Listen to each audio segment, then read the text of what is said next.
It's George Stephanopoulos right there. We've learned a lot. What are you hearing, actual news person, about what we're going to learn tomorrow? Well, tomorrow they said there's no live witnesses tomorrow, but they are saying there's going to be there's going to be new witness testimony, and we know that since the last hearing they've interviewed many more Secret Service agents. They say, according to background briefings that came out today, that they have many more texts coming from the Secret Service as well. And what they're saying, all this information is going to show even more about the state of mind and the actions of Donald Trump on that day. Now, all of this will have some influence on the midterms.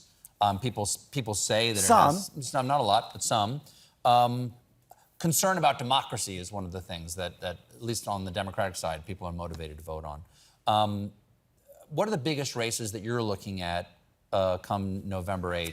And what is the significance of those? Well, I think the big ones, you have to look at the Senate. I think the House is more likely than not, it usually does in midterms, go against the incumbent president. I think it's very hard for the Democrats to hold the House. But the Senate could go either way. And I think if you really can just look at 4 races, Georgia, Nevada, Wisconsin, and Pennsylvania, they're going to tell the story.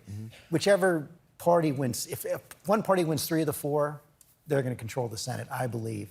And if you really wanted to boil it down to one, you were showing it earlier in the show, Herschel Walker, the Georgia race could be the tipping point race in this election. If Herschel Walker is elected to the Senate, what is the damn point? Because it really means that nothing means anything anymore. There are no consequences.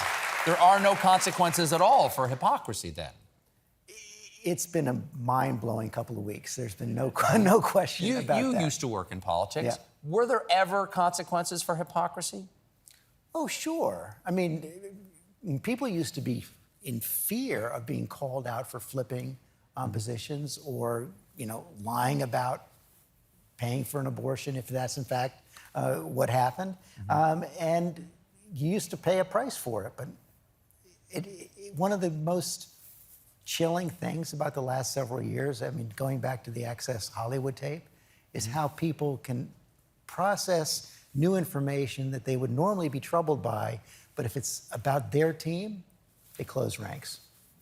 Well, let's talk about the midterms for another reason, because you produced a new docuseries called Power Trip, Those Who Seek Power and Those Who Chase Them, and it's on the midterm elections. Explain what the show is and why this is important to you. Because what we've done is we usually have very young reporters in their 20s go out and cover presidential campaigns. We call them embeds because they're embedded, they live with the campaigns. We decided this year to do it with the midterm elections, picked 7 incredibly young, ambitious, smart, fun to watch reporters, and we've sent them out to cover the midterm elections. And we want to show people the process, show them how they're trying to cover what I think is an incredibly consequential midterm elections. And they're doing a great job. You're in it too. Yeah, I'm sort of their coach, which is fun for me too. No, and I don't have to travel. I can just call them on the phone, so it's okay.